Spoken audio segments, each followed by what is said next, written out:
Tom never paid much attention to the changes around his neighborhood. At 27, he had grown accustomed to the quiet streets, where most people kept to themselves. It wasn't a busy area, just a few small houses scattered along a cul-de-sac and a row of shops that had long since closed down. They were relics of a time when the area was bustling: a barber shop, a corner store, a laundromat. Now they stood abandoned, windows boarded up and for sale signs that no one seemed interested in. One of these shops, though, caught Tom's attention recently. The one in the corner, almost swallowed by overgrown ivy, was particularly unsettling. The windows weren't just boarded, they were sealed from the inside. Tom couldn't recall the last time he saw anyone near the shop. Even the passers-by seemed to avoid walking too close. It had an aura about it, something almost repellent. He told himself it was just his mind playing tricks, but deep down he felt something lurking in its stillness. For a while, Tom noticed a strange quietness in the neighborhood. It wasn't the usual kind of quiet that came with nightfall or lazy afternoons. It was a silence that blanketed everything. The sounds of birds, kids playing down the street, even the occasional car rolling by, gone. The absence was loud, pressing on his ears like a heavy weight. It was during one of these silences that Tom noticed something else. The light above the abandoned shop's door flickered on at the same time every night. This wasn't normal. There had been no electricity in that shop for years, or so Tom had thought. But now it seemed to pulse, dim and weak, as if it were gasping for life. He found himself standing in front of it one evening, the rest of the street shrouded in darkness. The faint glow of the bulb was mesmerizing, drawing his attention with an eerie persistence. Tom could feel his heart pounding, though he couldn't explain why. It was just a shop, an empty one at that. Still, he hesitated before turning away, glancing one last time at the flickering light. That's when he saw it, the figure barely visible through a crack in the boarded window. It stood motionless, its outline blurry but unmistakable. Tom blinked, unsure if his eyes were playing tricks. When he looked again, the figure was gone, leaving behind the suffocating silence. Tom rushed back home, locking the door behind him, his heart thudding in his chest. He felt foolish for being so scared of a shadow, yet something gnawed at him. Why had he never noticed anyone near that shop before? And why, now of all times, was the light flickering back on? Something wasn't right, and Tom knew it.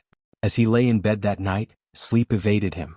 The image of the figure in the window played over and over in his mind. His curiosity was piqued, but so was his fear. Tomorrow he decided he'd investigate. Tom lay in bed, staring at the ceiling as the dim glow of the streetlights filtered through the curtains. His mind raced, a whirlwind of uneasy thoughts swirling around the strange light and the shadowy figure he'd seen in the shop's window. He tried to push the image away, tell himself it was nothing more than a trick of the light, but every time he closed his eyes, he saw it again. The silence that had haunted the neighborhood all week was suffocating now. It pressed in on him from all sides, making his pulse quicken in the oppressive stillness. The usual sounds of the night, the hum of a distant car engine, the soft rustle of the wind in the trees, were absent. All he could hear was his own breathing, loud and rhythmic, a reminder of how alone he was. His brain wouldn't let it go. "What's wrong with me?" he muttered into the dark room, frustrated with his own obsession. It was just a shop, just an empty, forgotten building like so many others in town. He'd seen it 1,000 times before.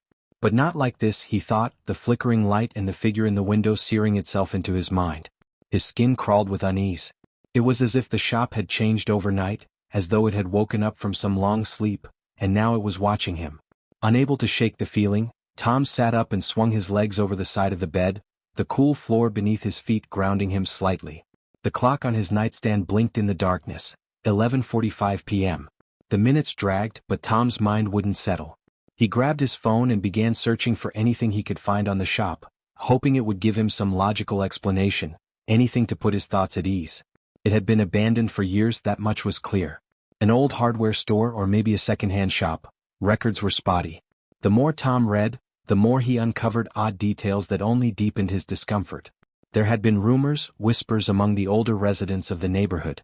The place had closed suddenly with no explanation, and after a few months the owner simply vanished. No one seemed to know what had happened.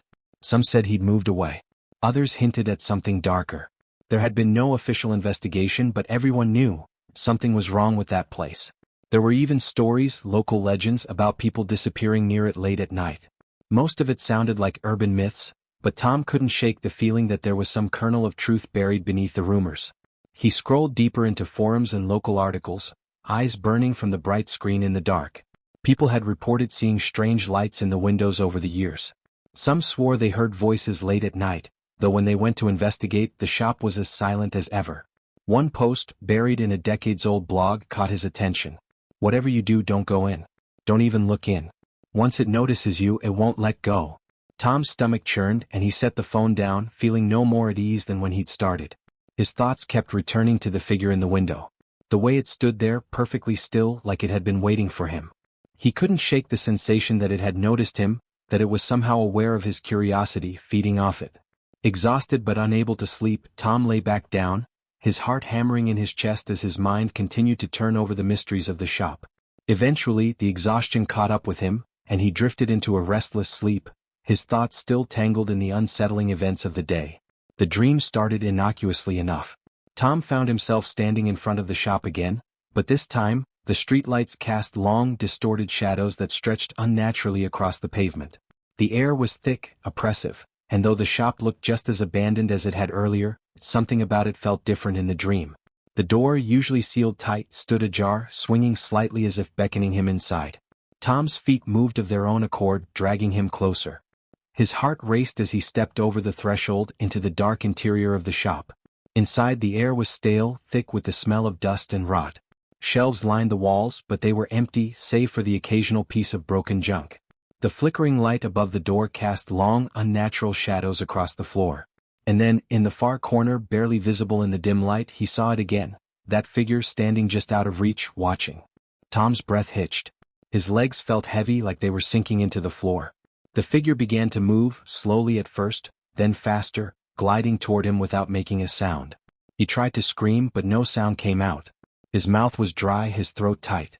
The figure was on him in an instant, its cold, skeletal fingers wrapping around his wrist, pulling him deeper into the shadows. The touch was like ice, spreading a paralyzing numbness through his body. He struggled, but his limbs wouldn't respond, and the darkness swallowed him whole. Suddenly, Tom jolted awake, drenched in sweat, his heart pounding in his chest. He sat up, gasping for breath, his hands still tingling from where the figure had grabbed him in the dream. The sensation was so vivid, so real, he could still feel the cold lingering on his skin. His eyes darted around the room, searching for any sign of movement, any shadows that didn't belong. But everything was still, bathed in the faint glow of the moonlight filtering through the curtains. He reached for his phone to check the time. 1 a.m. exactly. The house was eerily quiet. Too quiet. That same suffocating silence from earlier had returned, thicker than ever. And beneath it, something else. A pull, a magnetic tug deep in his chest, drawing him toward the window. Against his better judgment, Tom got out of bed and made his way to the living room, his footsteps muffled by the oppressive quiet. He reached the window and peered outside. The shop's light was still flickering, dim and weak, but now it seemed different. This time it wasn't just the light that flickered. The door, previously closed, was open just a crack. Tom's breath caught in his throat. He knew he shouldn't. He knew every fiber of his being was telling him to stay inside, lock the doors, and never go near that shop again. But the pull was too strong. He had to see. He had to know. Without thinking, Tom grabbed his jacket and slipped on his shoes, his movements automatic, like he was being guided by something unseen.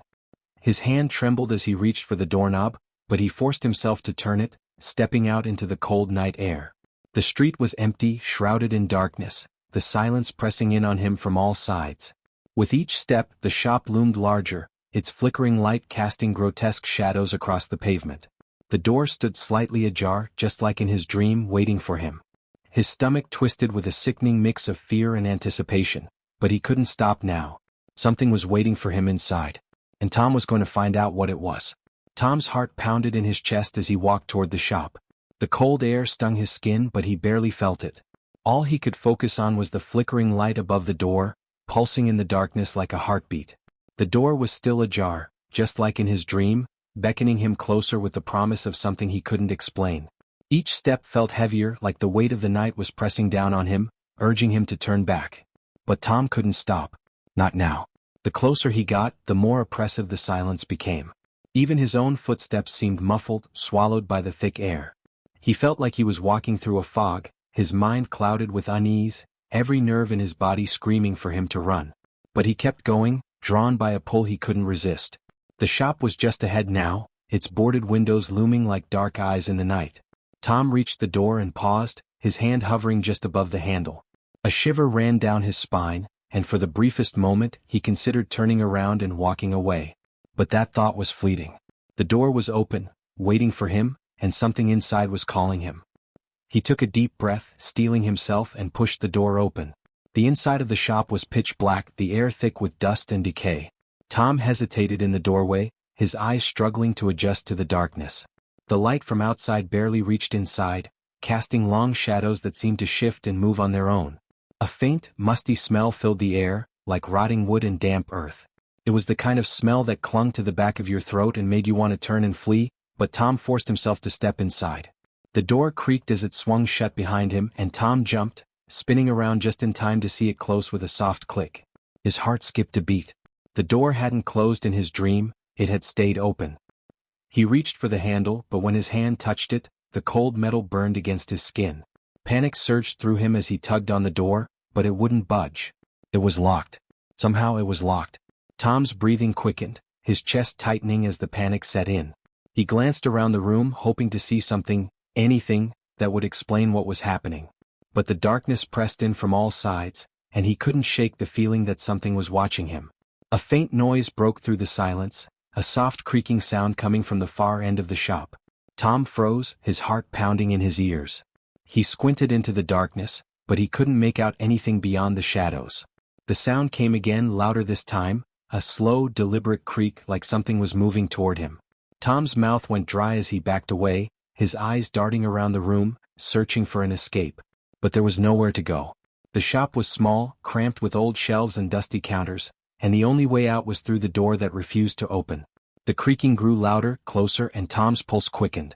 His skin prickled with fear as he realized whatever was making that noise was right in front of him, hidden in the darkness. He took a step back, his foot catching on something, and he stumbled, nearly falling over. His hand shot out, grabbing the edge of a dusty counter to steady himself. And then he saw it. At first it was just a shadow, a vague shape moving in the dark. But as it stepped into the faint light from the street, Tom's stomach twisted with terror. It was the figure he had seen in the window, only now it was real. Its face was shrouded in darkness, but its body was grotesque, twisted, and wrong. Its limbs were too long, its skin stretched tight over bone, and its eyes, deep hollow pits, seemed to suck in the light around them. Tom's breath hitched in his throat as he stared at the creature, unable to move. It stood there just a few feet away, its body twitching unnaturally, like it was barely holding itself together. The creature's head tilted to the side as if it were studying him, and Tom's heart raced. Every instinct screamed at him to run, but his feet wouldn't move. He was frozen in place, trapped in the creature's gaze. Suddenly the creature's mouth opened, a grotesque slit that seemed to tear its face in two, revealing rows of jagged teeth. A low, guttural growl echoed through the shop, vibrating in Tom's bones. His knees buckled and he stumbled backward, his back hitting the door with a dull thud. His fingers scrabbled at the handle again, but it wouldn't give. He was trapped. The creature took a step forward, its movements jerky and unnatural like a puppet being pulled on strings. Tom pressed himself against the door, his chest heaving as he struggled to breathe. The creature's eyes bored into him, drawing closer with each agonizing second. "No, no, no," Tom muttered under his breath, his voice barely a whisper. He was shaking now, cold sweat running down his back as the creature loomed over him. Its breath was rancid, a sickening stench of rot and decay that filled the small space. Without warning, the creature lunged at him, its long bony fingers wrapping around his throat with impossible strength. Tom gasped, his hands clawing at the creature's grip, but it was like iron, unyielding, cold. The room spun as the pressure on his neck increased, his vision tunneling as the air was forced from his lungs. The creature leaned in closer, its face mere inches from Tom's. He could see it now, the grotesque details that had been hidden in the shadows. Its skin was cracked and peeling like it had been burned, and its eyes, those hollow empty pits, seemed to pulse with a dark, malevolent energy. "I see you," the creature rasped, its voice a low, grating sound that made Tom's skin crawl. "And you will not leave." Tom's vision blurred, black spots dancing in front of his eyes as his body fought for air. His hands weakened, falling limp at his sides as the last of his strength left him. He could feel the darkness closing in, suffocating him, pulling him under. In the final moments before everything went black, Tom's mind flashed with images. The shop, the flickering light, the figure in the window. He had been warned. He should have stayed away. But now it was too late. The last thing Tom heard before he slipped into unconsciousness was the creature's cold, hollow laugh, echoing through the dark, empty shop. The next morning the neighborhood was quiet, just as it had been for weeks. The shop's door was closed again, the flickering light extinguished, and the street was empty. No one noticed Tom's absence at first. He was a quiet man kept to himself. Days passed before anyone realized he was gone. But no one saw Tom again. Some neighbors wondered if he had left town, maybe moved away without telling anyone. Others shrugged it off, thinking he had simply gone on a trip. But deep down some of the older residents knew. They knew what happened to people who got too close to that shop, who let it notice them. Tom was gone, swallowed by the darkness inside. The shop had taken him just like it had taken others before him. And as the days turned into weeks and the weeks into months, the neighborhood returned to its eerie silence.